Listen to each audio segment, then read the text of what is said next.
Hey guys, I'm Ryan. I'm Adam. And this is Two Neighbors. Adam, what are we watching today? We're doing some oversimplification again because we love oversimplified videos. We're a big fan and we're running out of them. So please make more oversimplified. Yeah, we love your stuff. This one is called Three Kingdoms. Okay. I'm not familiar with it. No, it appears to be Asian inspired, possibly Chinese go with, I don't know. We shall see, so let's kick it. Alright. Three Kingdoms. Ancient China. The sun is shining, the birds are singing, the children are playing in the village square. What a wonderful time to be alive! Hey, the Yellow River flooded again and destroyed all your crops. And also we're being raided by nomadic tribesmen. And also this period of Chinese history may be entirely mythical, meaning you may not even exist. Well, that would certainly explain the laser eyes. Chinese civilization began around the year 2000 BC when the possibly mythical Xia dynasty was formed. Throughout China's history, dynasties would usually rise up with a powerful leader who worked for the good of the people. But over time, the leaders would become more corrupt and self-serving. Someone would inevitably build a lake of alcohol, and the angry populace would overthrow them, giving way for a new dynasty to rise. Following this pattern, the Xia dynasty was replaced by the Shang, who liked bronze and writing, but then the leaders got corrupt, and were replaced by the Zhuo, who liked iron and philosophy. But that one sort of just fell apart, and was replaced by the Qin, who liked building walls and people made out of rock. But they were pretty tyrannical from the start, and were quickly replaced by the Han, who liked creating new trade routes and getting in touch with their emotions. In line with this pattern, the Han dynasty came about under the strong and popular leadership of Emperor Gaozu. The dynasty remained firmly in place for over 4 centuries and was considered a golden age in Chinese history, developing new forms of art, political thinking, technology. Oh, looks like all the leaders got corrupt.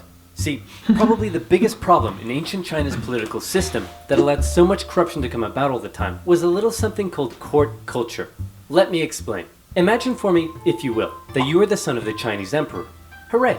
Now, apart from how weird it is that you have a ton of stepmoms and many of them would like to kill you, and also all of your friends are middle-aged dudes with no dongs, life's pretty alright. One day, your father says, "Son, I know our relationship hasn't been the best, and I've never said this before, but I just want to let you know that I love you." Oh no, I'm having a heart attack! Look at you. Now you're the emperor. I'm so proud of you. But wait, you are but a child and have no idea how to rule over a massive empire. Fret not, because just about everyone in your court wants to help you out with that. Hey man, remember me? I'm your mom's bro. Anyway, I heard you needed someone to rule over China for you. I mean, to help you rule China.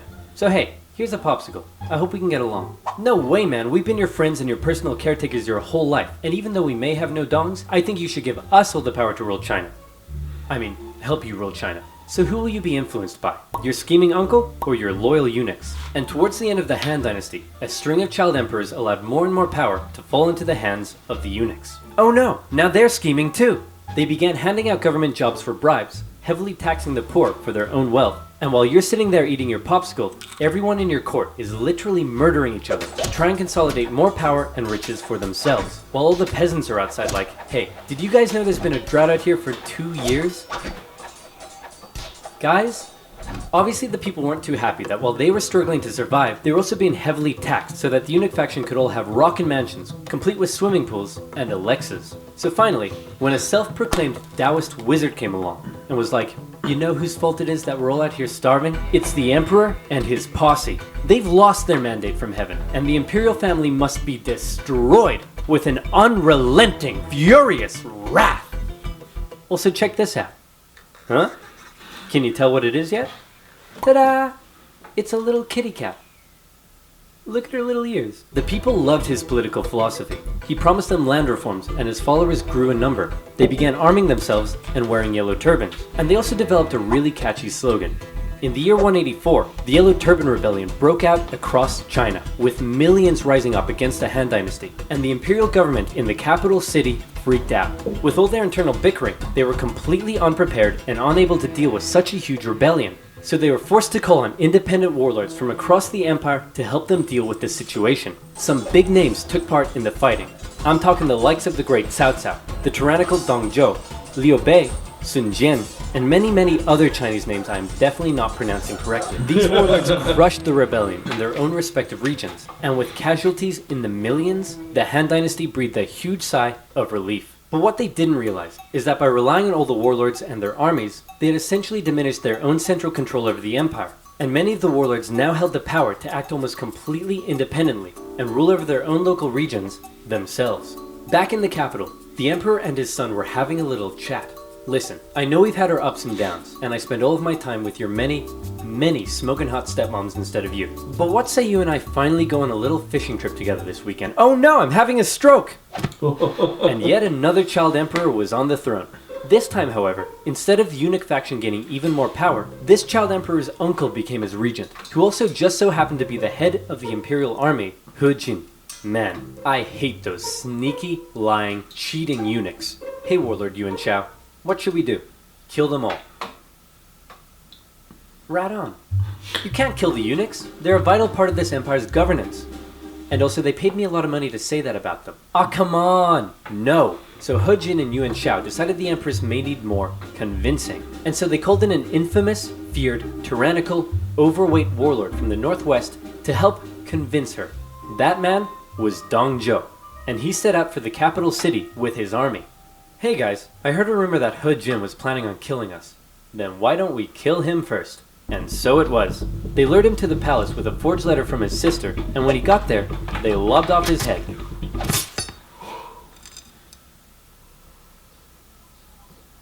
Kill them all. Imperial forces stormed the palace, and the eunuchs were all massacred. The peasants, who were still suffering from drought and starvation, saw what was going on and began to riot. The emperor and his brother were forced to flee the city, which was now in flames, and the feared, nasty, tyrannical, bloated Dong Zhuo had just arrived. He found the emperor and his brother wandering the hills outside of the city and was understandably confused. So he scooped up the emperor, went to the capital and was like, "Hey guys, what's up? I see the capital is on fire. Also, I'm here with my army and I have the emperor with me."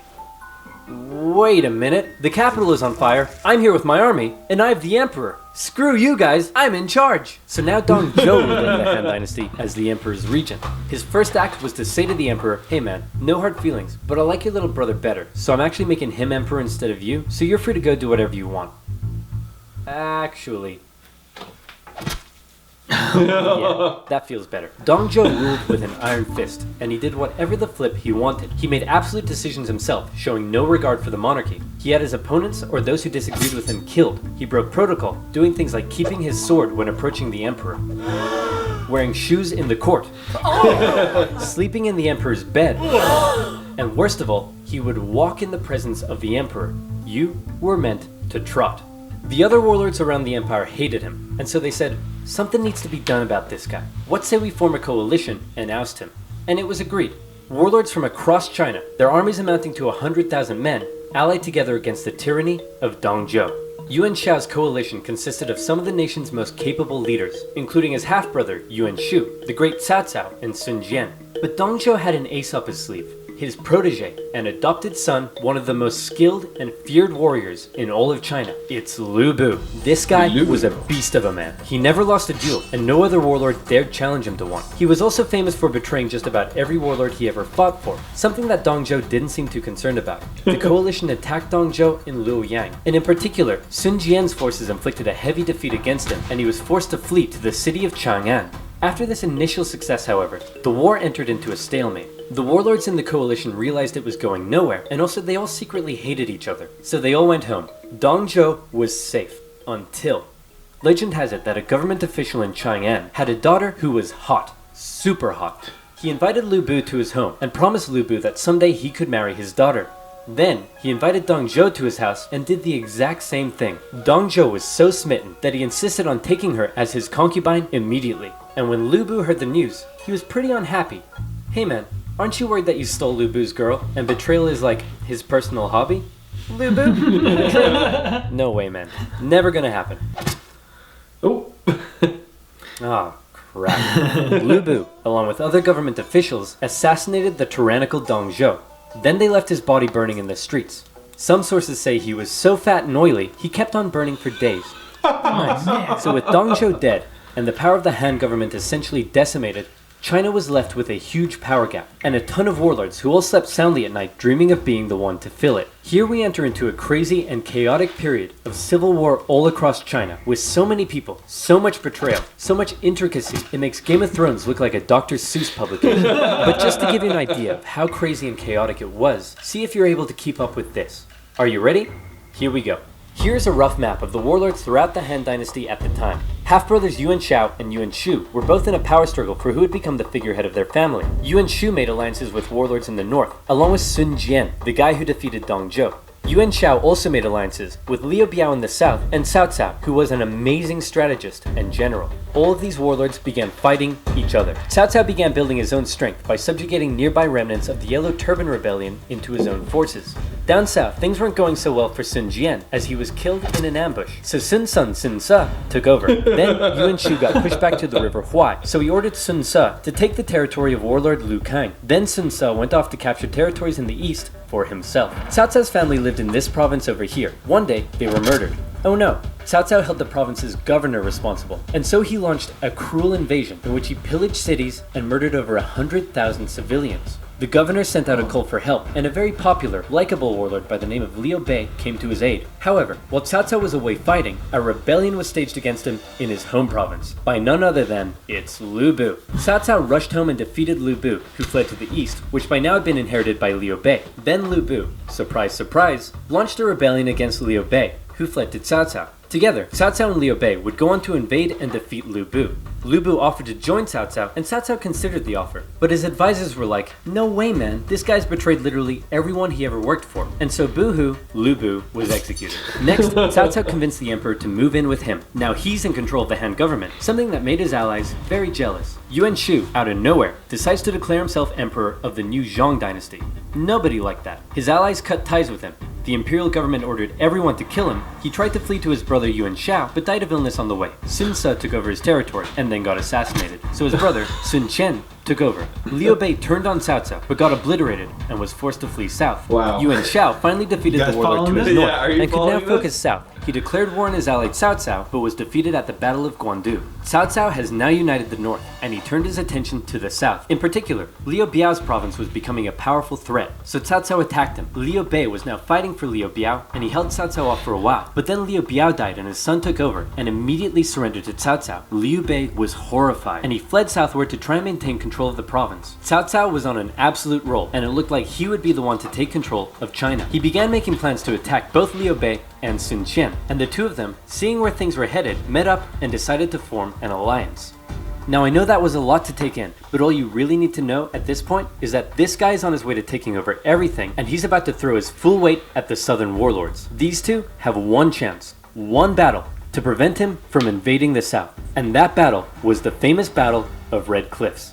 To take the south, Cao Cao would need to control and cross the mighty Yangtze River. He had over 200,000 men to face against Liu Bei and Sun Qian's combined force of 50,000. How would they stand a chance when they were so outnumbered? Legend says most of Sun Qian's advisors pleaded with him to surrender, but then he smashed up a table and they all backed down. Luckily, Cao Cao's forces were ravaged by disease and exhaustion, and his northern soldiers weren't too comfortable on ships. So when Cao Cao sailed down the river and the two sides met for an initial skirmish at Wulin, Cao Cao was unable to inflict a defeat against the allies. Then one of Sun Qian's men came up with a very sneaky plan. He sent Cao Cao a letter pretending that he and others wanted to defect to his side, and offered to bring him some of Liu Bei and Sun Qian's finest ships. Little did Cao Cao know, however, that those ships were full of flammable reeds. As they approached his fleet, they were set alight and destroyed his ships and camp. Seeing the situation as hopeless, Cao Cao ordered a difficult retreat through the rain and marshlands, during which more of his men fell to illness and disease. The underdogs had won, and Cao Cao would never again have another chance to take the south.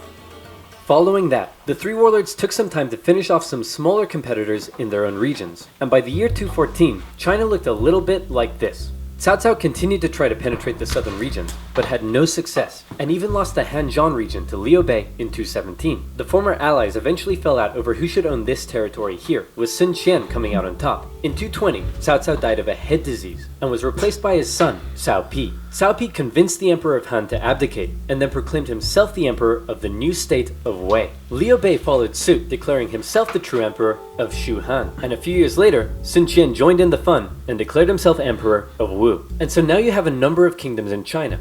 How many? Count them. 1, 2, 3. 3 kingdoms. Except, actually, they weren't kingdoms, they were dynasties. And when the 3 kingdoms finally formed, not a whole lot happened. For the next 3 decades, they continued to engage in combat, but it almost always ended in stalemate, and nobody really got anywhere. So how did it all end? Did Cao Cao's descendants eventually realize his dream of unifying China? Not quite. Instead, the three kingdoms became victims of the usual problems that plagued Chinese dynasties. In Wu, Sun Qian's descendant became a tyrant who was more interested in spending time with his concubines than governing. In Shu Han, a powerful, corrupt, eunuch faction rose up, and by now we all know how that ends. And in Wei, a string of young emperors gave way for a powerful family, the Sima clan, to take control of the dynasty's government. This Sima clan recognized the weak state Shu and Wu had been reduced to, and so they began making plans. I've just received this letter that says Wei is planning to attack us. Should we make preparations for war? Nah, it's probably nothing to worry about. Let's do absolutely nothing. Sounds good to me. Right. Wei launched a full-scale invasion into Shu, which fell within a year. Then Sima Yan forced the Wei emperor to abdicate and proclaimed himself emperor of the new Jin dynasty. In the year 279, Jin launched an invasion of Wu and finally unified China in the year 280. The pattern of rising and falling dynasties, division and reunification would continue in China for centuries to come. Alright. That's it. Well, if you didn't know, now you know. Now you know. The more you know. That's a lot of war. That's a lot of For war. a long time. That made my head spin. I don't know about you guys, but that made my head spin. I don't know what I just watched. You know, I mean, outside of like, obviously them probably being like victimized and all the soldiers, like, you have to think like, while this is going on, all the peasants just like trying to like live their lives, and it's just like a constant state of Get it war. together, government. And yeah, like, you imagine like you wake up on a Tuesday and you're like, okay, good, our government's stable, everything's good, and then Wednesday it's like, oh, brand new government, and then like Thursday it's like, oh, new government again. It's like crazy. Back It's, like, and forth, changing. back and forth. Insane. That is probably the most oversimplified video we're ever gonna I watch. would think that was like Because that was extreme just like, boom, boom, boom, this happened, this happened. So That looked more like there's a lot of stuff in between that. like a board game of Risk than like real Totally. life. But Totally. But Well- another good oversimplified. yeah. Guys, Exactly. please pass us more oversimplified. We're trying to get through them. We love them. Keep sending them to us. Hashtag my request down below in the comment section with a URL. And Ryan, what should they do next? Like, share, and subscribe, please, guys. Hit the like button, share with your friends, and definitely hit subscribe and turn on that little bell for notifications just so we can bug you all the time when we post new videos. Yeah, guys, please hit that subscribe button because it does help us. And we appreciate all the support every day. And we will see you next time. Later, guys.